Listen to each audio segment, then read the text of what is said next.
Good afternoon. Our next segment that we're going to present is what's called a cell hearing, or a hearing to determine if the state can authorize the hospital to administer involuntary medication.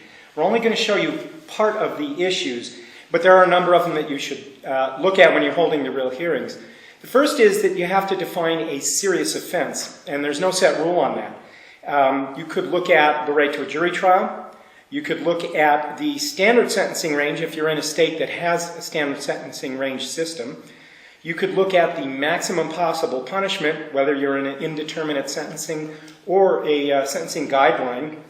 There may be a statute in your state that defines what a serious offense is. There may be other factors that the court looks at on an ad hoc basis. Those could include things like the impact on the local community, whether there's been a specific problem with that type of offense, pardon me, and a person's criminal history. One of the other factors that cell requires is to look at the potential for future confinement. Now, that could include potential imprisonment. It could include potential civil commitment. Some of those issues may be difficult to sort out because you don't necessarily know what somebody's going to be sentenced to or if they're going to be eligible for civil commitment. You also have to take a look at how long they've already been in custody. Another thing to look at with civil commitment is will you be able to find out information from the civil commitment side of the system, or are they two separate systems, in which case you won't be able to determine that. Probably the major issue that you're going to have to deal with, and it's going to be a major issue in the hearing that we do today, is will the involuntary medication be substantially likely to restore the defendant to competency? Some jurisdictions, such as Utah, require a percentage. In other words, the defendant is 70% likely to be restored to competency. Others focus on the specific defendant. How likely is this defendant to restore? Other jurisdictions focus on people with a similar diagnosis and people with similar medical treatment history. And then there is also the impact of what about the use of different medications. Some courts require that the doctor be able to point to a specific type of medication or specific identifiable medications. Other jurisdictions simply require that a general class of medications be identified, but sometimes doctors will use two different classes that are mixed, and that may pose some issues for you also. Another issue is whether the medication is substantially unlikely to affect the defendant's ability to obtain a fair trial. It could have to do with medical ability to concentrate. It could have to do with physically able to focus, whether it's creating physical ailments that make it difficult to concentrate. Another thing that you have to look at in a cell hearing is whether there are less intrusive alternatives. A major one is what we call wait and see. Send the person off to the hospital for restoration, see if they will voluntarily take medication, and then if they won't, send them back for what's called a cell hearing. And then the final is what would be referred to as the medically appropriate standard. Is this medication medically appropriate? And then the issue is, are you looking at just the physical, or are you also looking at the person's psychological reaction to the medication? So pay good attention to some of the issues that we bring up in this hearing, and we'll talk a little bit about them when we're done. Okay, next case on the docket is criminal case number 10-4523, People versus Robert Barnes. Thank you. Good afternoon, Your Honor. Michael Finkel, District Attorney's Office on behalf of the state. Your Honor, good afternoon. Russell Kurth on behalf of Mr. Barnes. State calls Dr. Elizabeth Jenkins. Can you, Dr. Jenkins, please come forward. You raise your right hand. Do you solemnly swear or affirm under penalty of perjury that the testimony you're about to give is the truth, the whole truth, and nothing but the truth? I do. Please be seated. And doctor, for the record, please state your full name and professional address. Yes, my full name is Elizabeth Jenkins, Jenkins, and my address is in Building B at Eastern State Hospital. Counsel. Your Honor, the parties have stipulated to the admissibility of State Exhibit 1, which purports to be a forensic competency evaluation conducted by Dr. Jenkins in this case. The parties are also stipulating as to Dr. Jenkins' qualification as an expert to testify on this matter. Okay, Mr. Kurtz, I do have marked here as State's Exhibit 1, and I see it attached there too as an addendum, which appears to be her curriculum vitae. Any objection to the court receiving the evaluation with the curriculum vitae attached? I understand you're not agreeing that everything stated, you do not agree with everything here, but this is the doctor's report. No objection, Your Honor. Okay. The court will hereby receive State's Exhibit 1, based upon the curriculum vitae, will find that the witness is a psychiatrist and allow her to testify and give opinions as permissible on this issue within the law. May I inquire, Your Honor? Please. Dr. Jenkins, have you conducted an assessment of whether medication is necessary or appropriate for Robert Barnes, the defendant in this case? Yes, I have. And what materials or other information did you receive to conduct that assessment? I reviewed the forensic competency evaluation completed by Dr. Jones back in October. I reviewed some of the discovery materials that were provided in the chart, and I looked at Mr. Barnes's medical record from the hospital over the last, since he was first hospitalized back in October. Did you also meet with Mr. Barnes in person as part of your assessment? I did. I met with him for about 45 minutes. Approximately when did you meet with him? About 10 days ago Where did that take place? at the hospital. Was there anybody else present when you met with him? No. Were you able to conduct your assessment of Mr. Barnes in this case in accordance with generally accepted practices within the psychiatric community? Yes. Based on the information available to you and reviewed by you, what is your diagnosis of Mr. Barnes' current mental condition? I believe that Mr. Barnes has schizophrenia. Based on your review of, did you review the forensic competency evaluation dated October 29? Yes. Based on your review of that documentation, are you able, and also based on your face-to-face meeting with Mr. Barnes, are you able to render an opinion about the likelihood and potential length of Mr. Barnes' future confinement in a civil commitment hearing? Yes. And what is that opinion? You asked two questions. Which one should I respond to?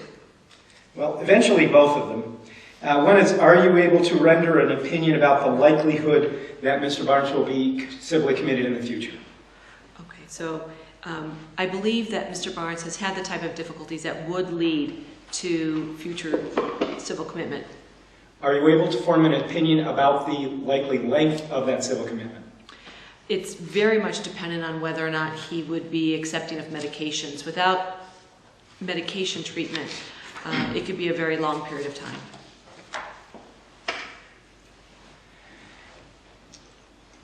Does Mr. Barnes have what you would consider a lengthy treatment history that is available to you for review? No, he does not. Given that lack or limited medical history, are you nevertheless able to recommend a course of treatment for Mr. Barnes' current mental condition? Yes, based on the signs, symptoms, and information available in his current hospital chart, I am. And is the manner in which you form that opinion within the currently and generally accepted ethics of the psychiatric community? Yes. Based on your assessment of Mr. Barnes and his treatment history, and applying those generally accepted principles of psychiatry, are you also able to recommend a course of treatment for his current condition? Yes. What is that recommended course? My recommendation is that Mr. Barnes have a course of treatment with an antipsychotic medication. And I further recommend that it be a medication in one of the newer medications so that his symptoms of schizophrenia are treated. Can you give a brief overview of what an antipsychotic medication is? Certainly. Psychiatry has available a number of different kinds of medication to treat schizophrenia. Antipsychotic medications are medications that have been around since the 60s and the 70s. And in the 1990s, we began to get access to a new class of medications for treatment of schizophrenia and other psychotic disorders. So the antipsychotic medications that are the newer or second generation are preferred, especially for Mr. Barnes, because I think it would give him the most benefit with the fewest side effects. So what type of, can you say which type of medication within the antipsychotic medication category is recommended for Mr. Barnes' condition? I would recommend specifically the medication Risperdal. Is that second generation? It is. If Mr. Barnes undergoes your recommended course of treatment, what would your prognosis be for restoring his ability to proceed in this case? I think the prognosis Objection, would Your Honor, be... speculation. She's an expert, Your Honor. She's testifying based on her background training and experience. It's within the purview of her abilities. Okay. Your Honor, she has a general knowledge of how these medications work, but not a specific knowledge of this client, so opining how he might restore would be speculative. Court will allow the witness to testify on based upon the knowledge of the use of the drug, not specifically as to this defendant. After you answer that, then I will give the district attorney an opportunity to make further inquiry of you as how that relates specifically to this defendant. Can you restate the question according to the... If I can remember the question, perhaps I'll just ask it a different way. Are you familiar with the medical effects of Risperdal on people who suffer from schizophrenia? I am. And does Mr. Barnes have the type of schizophrenia that you have seen in other patients? Yes, he does. And does he have the same type of schizophrenia that you've seen in other patients for whom you have prescribed Risperdal? Yes. What has been the effect of Risperdal in those patients for whom you've prescribed it who have a similar form of schizophrenia to Mr. Barnes? I'd like to clarify, in terms of similar form of schizophrenia, that would be an individual who's had schizophrenia for a relatively short period of time, less than 3 years, and who has symptoms that are predominantly positive symptoms, that is to say, symptoms of delusions or hallucinations that are quite prominent, but not so much the kinds of symptoms that are the social withdrawal or apathy that we see in some patients. So Mr. Barnes and patients like Mr. Barnes tend to do well with Risperdal. They tend to have good resolution or at least abatement of their symptoms. Is it consistent with the with generally accepted principles within the psychiatric community to prescribe a medication to a patient who has never had that specific medication before? Yes. And why is it consistent? Well, somebody has a new onset of illness, you have to start with a medication that you believe is in the patient's best interest and is most likely to address the illness that they have. So it's a goodness of fit. And how does Risperdal come within that goodness of fit spectrum with respect to Mr. Barnes? Risperdal is a medication that has a good scientific track record for effectiveness in treating psychotic symptoms.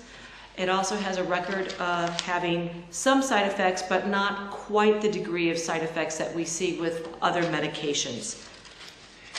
So are you able to form an opinion about the prognosis for Mr. Barnes' illness if he receives Risperdal as treatment in a 180-day period? Yes, I believe I do.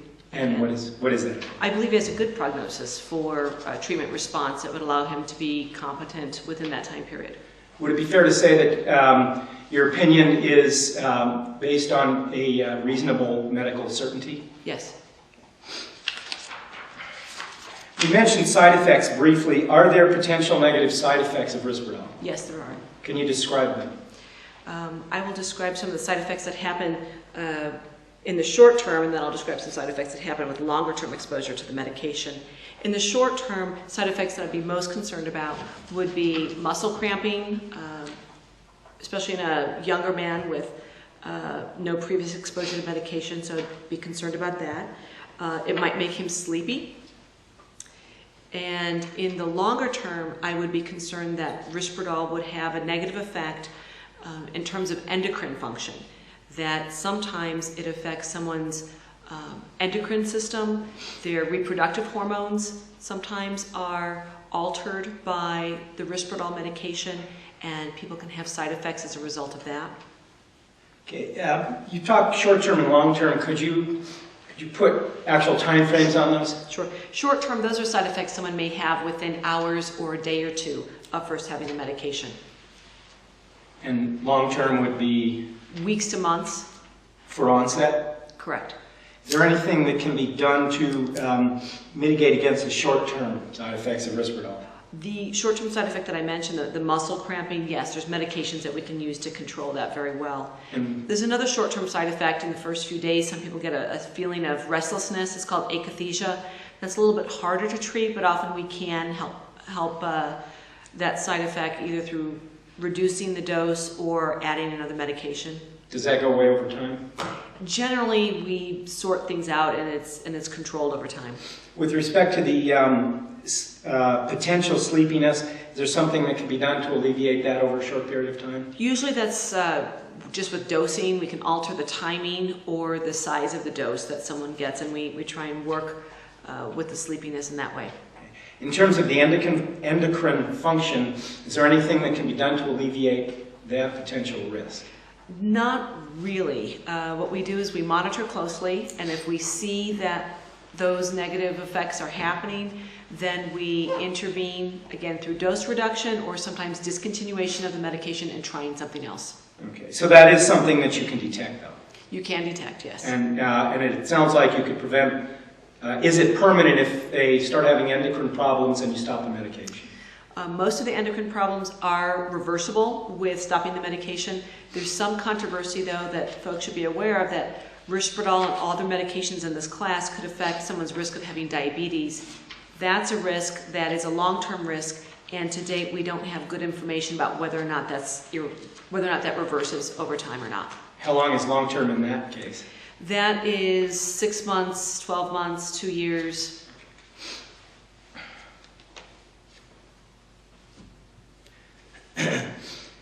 Would any of those affect Mr. Barnes' ability to carry on conversation with his counsel? If he was really sleepy or really restless, that akathisia I mentioned earlier, that could possibly get in the way of having a conversation with counsel. The akathisia goes away. Akathisia is usually managed, and if the dose is adjusted downwards or if someone gets tolerant to that, it can go away. Okay, and you can also modify the timing of the dosage to take care of the sleepiness. Yes. Have you considered other alternative means that could alleviate Mr. Barnes' symptoms? Yes. And what types of things are they? At the hospital, we offer a number of different kinds of restoration classes, counseling, group activities. Those sometimes are helpful in terms of somebody who is not currently competent, in terms of them regaining competence. Those are mostly related to ability to understand the proceedings, aren't they? Generally, yes. Okay. And have you considered the possibility of simply having Mr. Barnes wait in the hospital, unmedicated, and determine if he will change his mind and take? We have considered that. However, he's been so steadfast in his refusal. I have thought it's extremely unlikely that he will change his mind. What about outpatient restoration treatment? Outpatient restoration treatment, at this time, I don't think he's a good fit for that outpatient program. The program's not very well developed, and because he does suffer from a psychotic disorder, I don't believe it would be a good fit. Do you have any confidence level? Well, is there a way to monitor closely and effectively whether Mr. Barnes would be taking his Risperdal on a daily basis if he's outpatient? No, there would not.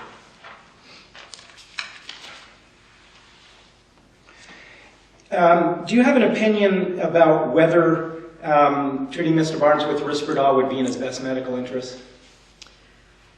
Yes, I believe it would be in his interest because it would alleviate his symptoms of schizophrenia. Doctor, finally, do you have an opinion as to whether treating Mr. Barnes with Risperdal, even if it's against his will, will be substantially likely to restore his confidence? Yes, I believe it will. Thank you. I have no further questions, Your Honor. Thank you, counsel. Mr. Kurth, do you wish to examine the witness? I do, Your Honor. Thank you. Good afternoon, Dr. Jenkins. Good afternoon. So, my name is Russell Kurth. I will ask you some questions today. If I am unclear or you need me to repeat something, please let me know. Okay? Thank you. You indicated, did you not, that Mr. Barnes is likely to be civilly committed if he's referred civilly instead of held criminally? Yes. Okay. How sure are you of that, and why do you give that opinion?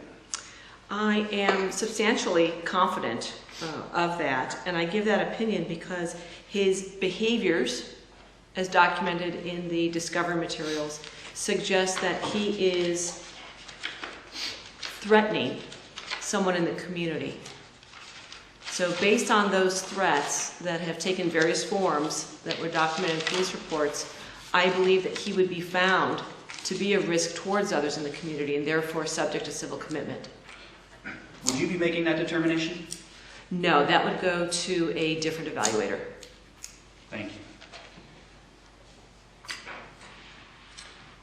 you. Do you have any criminal history of whether this gentleman has restored? I do not. Do you have any history of how he responds to medications? I have no history that he's ever been treated before. You indicate that you wish to treat him with Risperdal. Why would that be your preferred drug, given that you don't know how he responds to any medications?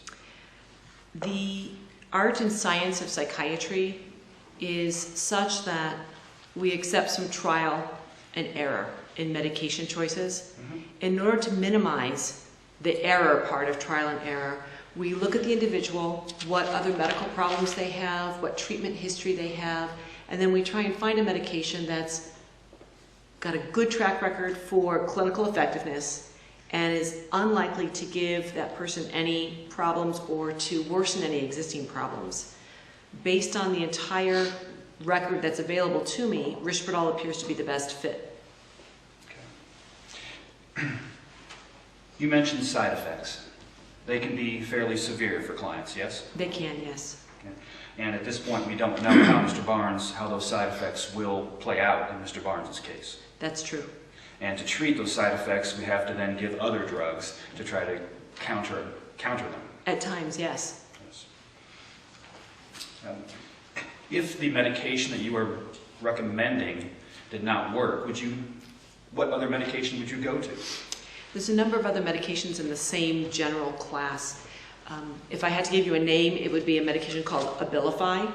It's another newer antipsychotic medication that has less in the way of side effects.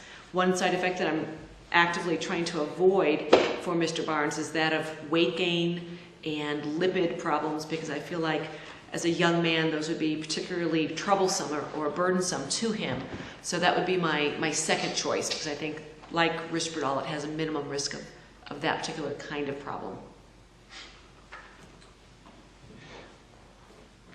Based on the lack of information you have about how he responds to medications, can you state one way or the other whether this gentleman will restore? Yes, I believe I can.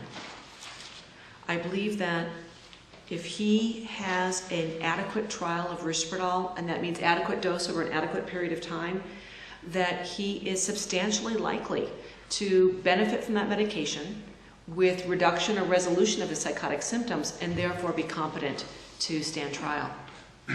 Aren't there many clients that don't respond within the statutory time frame? There are. So how can we tell them whether this gentleman will if we've never tried before? I believe that he has some good prognostic factors, including not having a lengthy course of illness, not having predominantly negative symptoms, and because we don't have a history of poor response to medication, I believe he is therefore not likely to be in the category of folks that you refer to. When we see someone who has a poor response to medication, they tend to be a subgroup who in the past we see that's been the problem before. He doesn't have that past history. Therefore, I think starting from the get-go, first trial of medication has a pretty good likelihood of being effective. You are hopeful he will respond. I am hopeful he will respond, and based on my experience with other people who are new onset schizophrenia, early in their illness, predominantly positive symptoms, I'm quite confident that he'll have a positive response to medication. 1 second, please, Doctor. You may, I just want to confer with my client, Your Honor, and see if he has any questions he wishes for the... you may do so.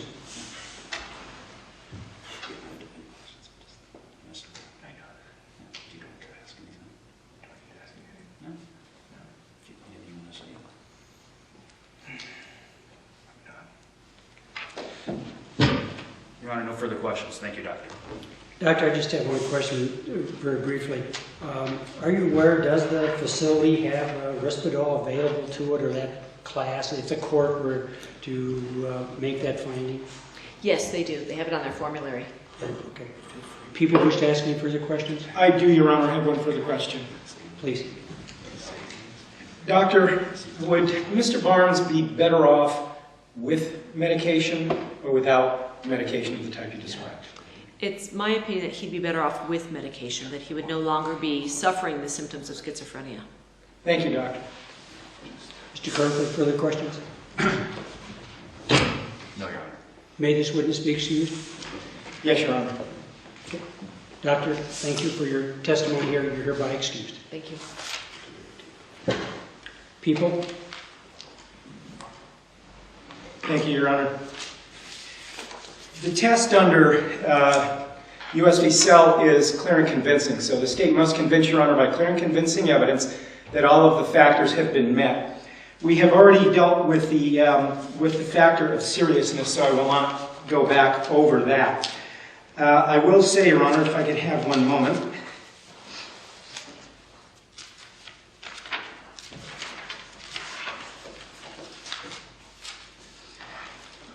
We've stipulated to Dr. Jenkins' qualifications. She conducted an assessment of Mr. Barnes, both personally and looking at the information that was contained in the forensic report that Your Honor has as Exhibit Number 1. In applying the criteria, the first one is that Your Honor must take into consideration the potential for future confinement. It is unclear at this time what type of sentence Mr. Barnes would receive if he were to be convicted, since this is an indeterminate sentencing state.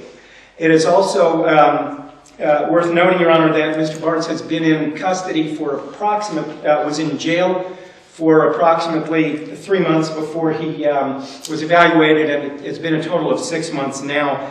When factoring that in with the potential maximum of 5 years imprisonment, the state would proffer to the court that the confinement factor bodes better for restoration by involuntary medication than not. The court is also required to weigh the potential of civil commitment. Dr. Jenkins testified that, in her opinion, Mr. Barnes was likely civilly committable. However, her opinion was that he would not likely be committed for a long time, and there's a difference between someone being committable and how long they would be committed, so the court really can't determine whether there would be a long period of civil commitment.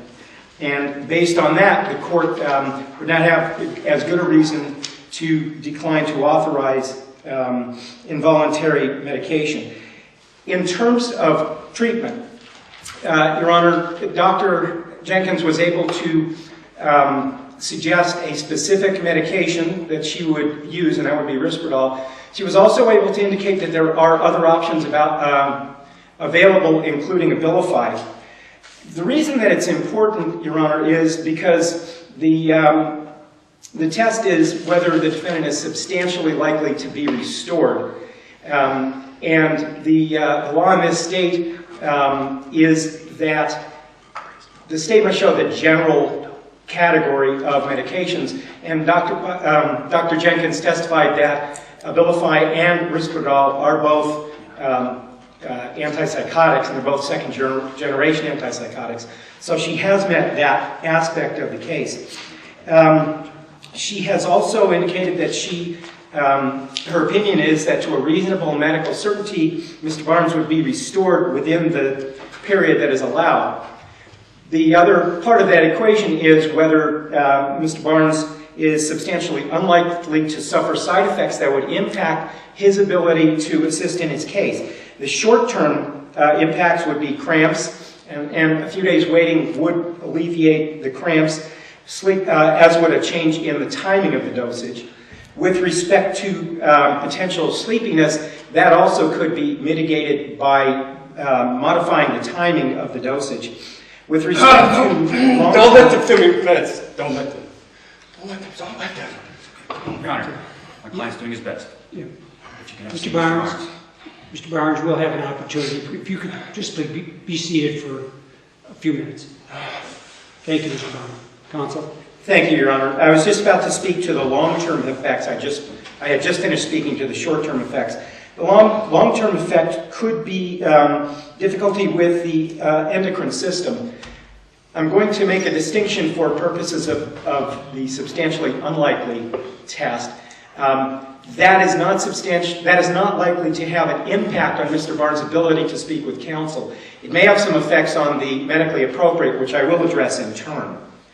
Dr. Jenkins testified that there really were no other less intrusive means. There was no reason to believe that waiting for Mr. Barnes to take the medication would have any impact on his mental condition. There's also no indication that other types of treatment, such as milieu therapy, would pose any benefit either. The last part is the medically appropriate. And that's where I want to discuss a little bit the issue of the potential long-term effects to the endocrine system. They can be monitored, and they would be monitored. And if there was the start of some difficulty with the endocrine system, they could stop the medication. They could begin to try the Abilify. So if there were any difficulty with it being medically appropriate, they would simply stop the medical treatment, and they would have the option to do that.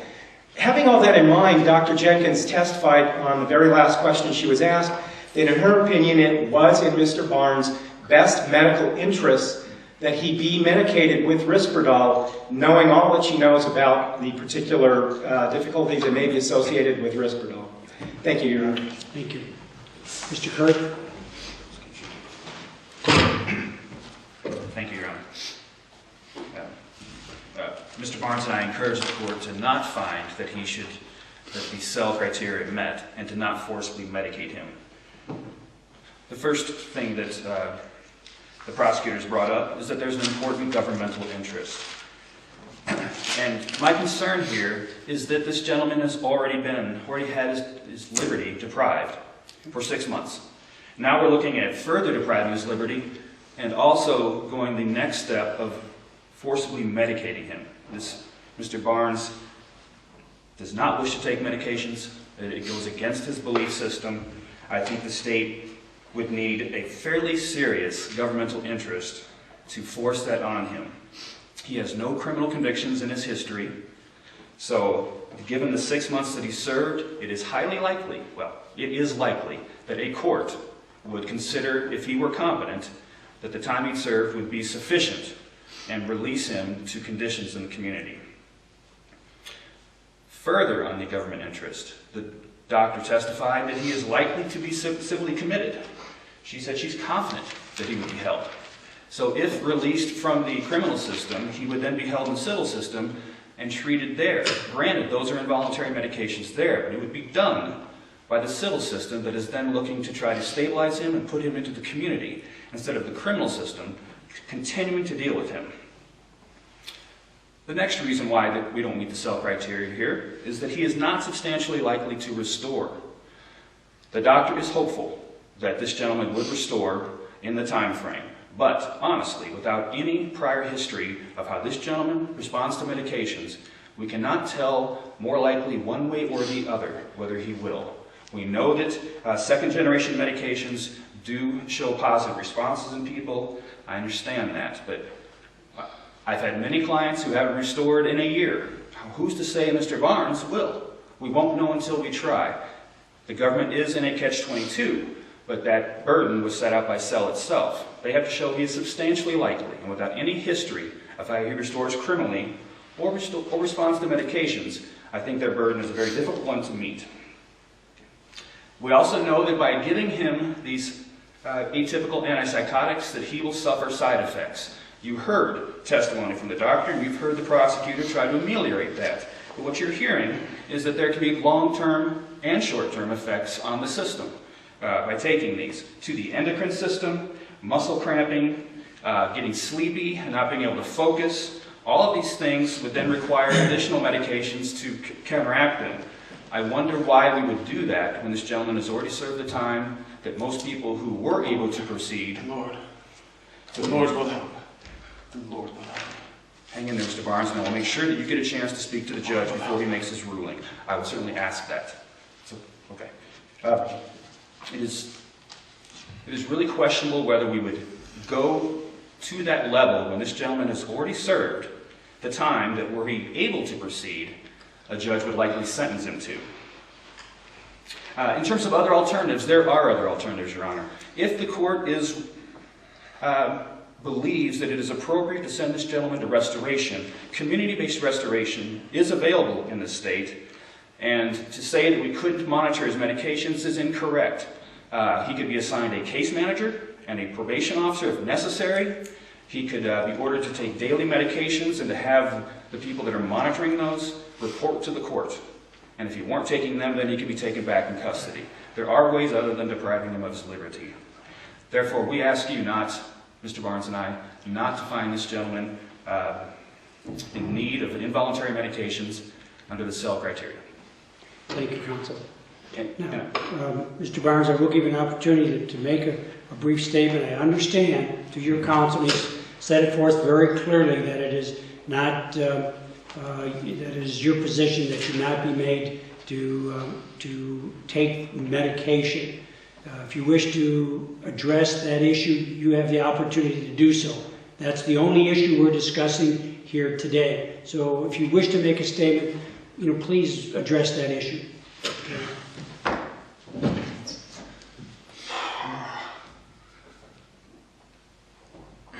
it's okay. You don't have to speak if you don't want to.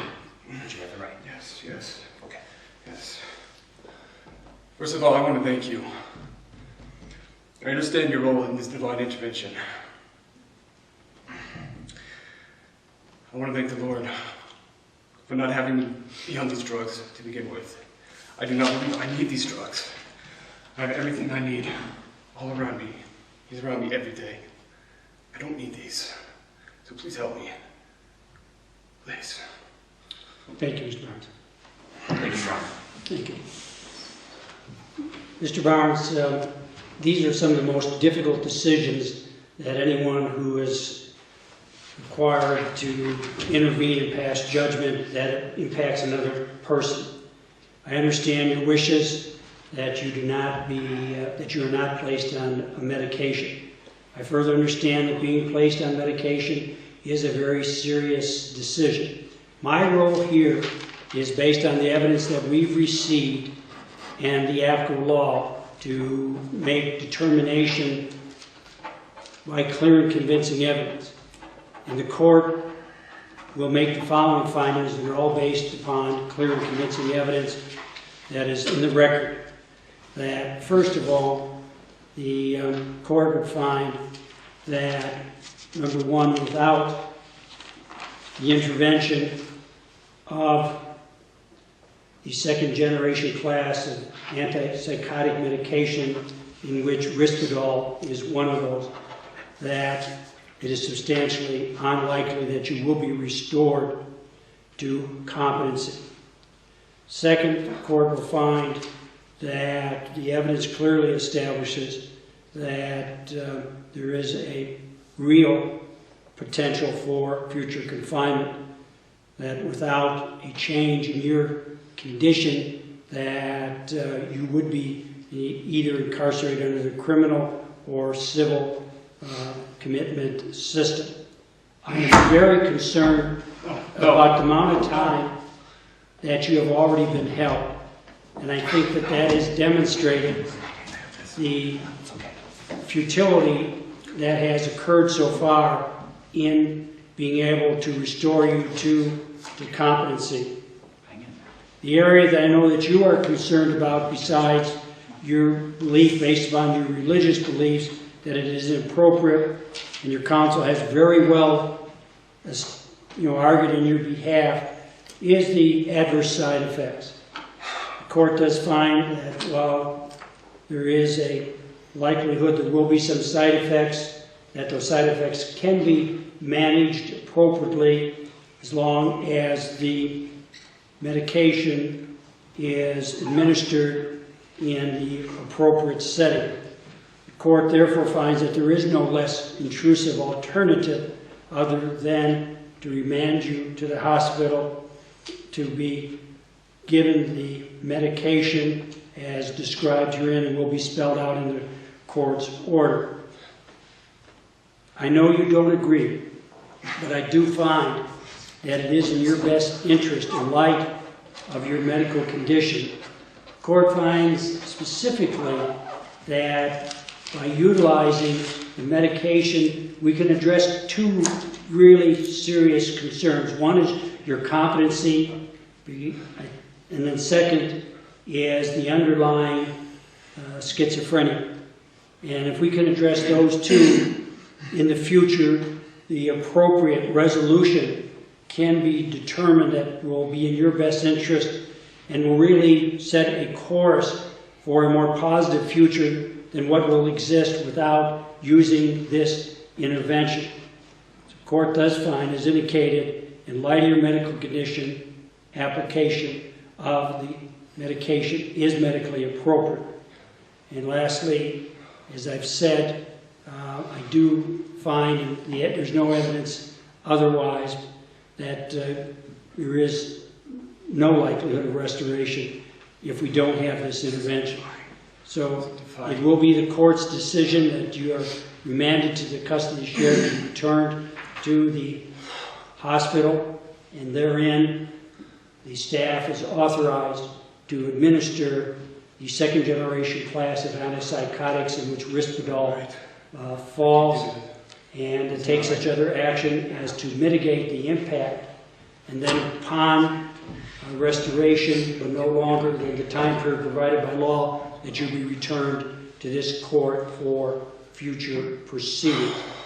People, is there anything further that you would like the court to address or clarify in its oral ruling? The ruling will be reduced to writing, and I intend to get it out within 24 hours.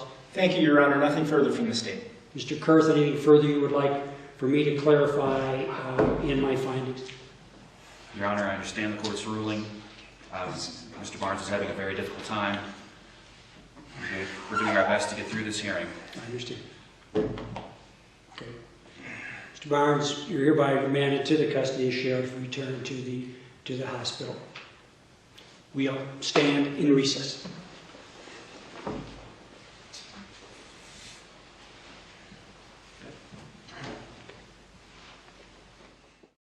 I just wanted to point out a few of the things that we saw during this hearing that might be of interest.